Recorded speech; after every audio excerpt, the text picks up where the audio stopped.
Jerry Lewis, the comedian and filmmaker who was adored by many, disdained by others, but unquestionably a defining figure of American entertainment in the 20th century, died on Sunday morning at his home in Las Vegas. He was 91. His death was confirmed by his publicist, Candy Kazau. Mr. Lewis' new success in movies, on television, in nightclubs, on the Broadway stage and in the university lecture hall. His career had its ups and downs, but when it was at its zenith there were few stars any bigger.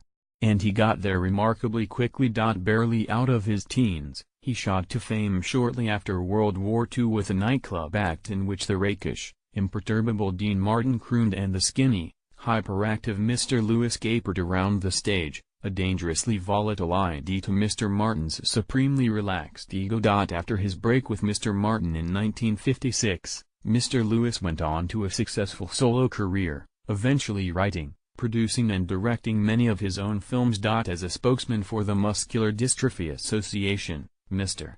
Lewis raised vast sums for charity. As a filmmaker of great personal force and technical skill, he made many contributions to the industry, including the invention in 1960 of a device, the Video Assist, which allowed directors to review their work immediately on the set, still in common use. A mercurial personality who could flip from naked neediness to towering rage, Mr. Lewis seemed to contain multitudes, and he explored all of them. His ultimate object of contemplation was his own contradictory self, and he turned his obsession with fragmentation, discontinuity and the limits of language into a spectacle that enchanted children, disturbed adults and fascinated postmodernist critics. Jerry Lewis was born on March 16, 1926, in Newark. Most sources, including his 1982 autobiography, Jerry Lewis in Person, give his birth name as Joseph Levitch. But Sean Levy, author of the exhaustive 1996 biography King of Comedy: The Life and Art of Jerry Lewis, unearthed a birth record that gave his first name as Jerome. His parents, Danny and Ray Levitch, were entertainers, his father a song and dance man, his mother a pianist, who used the name Lewis when they appeared in small-time vaudeville and at Catskills resort hotels.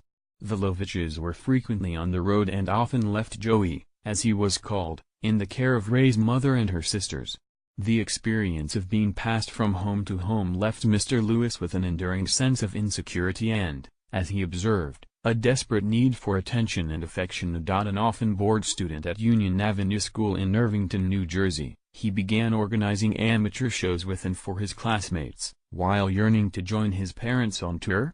During the winter of 193,839, his father landed an extended engagement at the Hotel Arthur in Lakewood, New Jersey, and Joey was allowed to go along.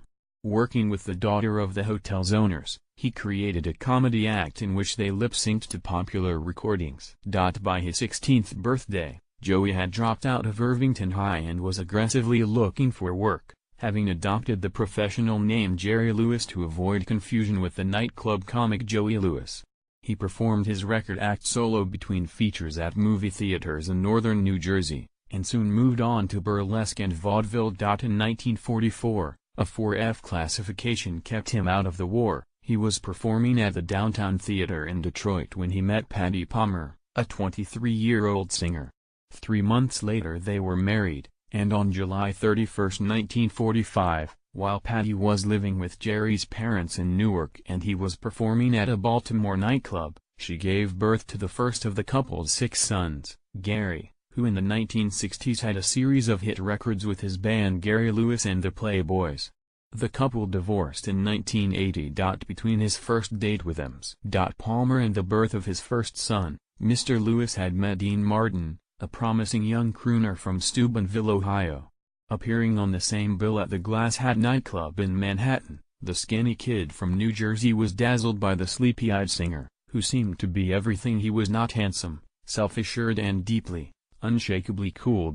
When they found themselves on the same bill again at another Manhattan nightclub, the Havana, Madrid, in March 1946, they started fooling around in impromptu sessions after the evening's last show.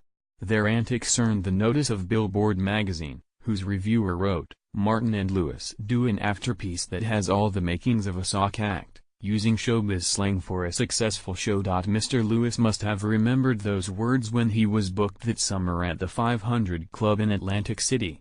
When the singer on the program dropped out, he pushed the club's owner to hire Mr. Martin to fill the spot.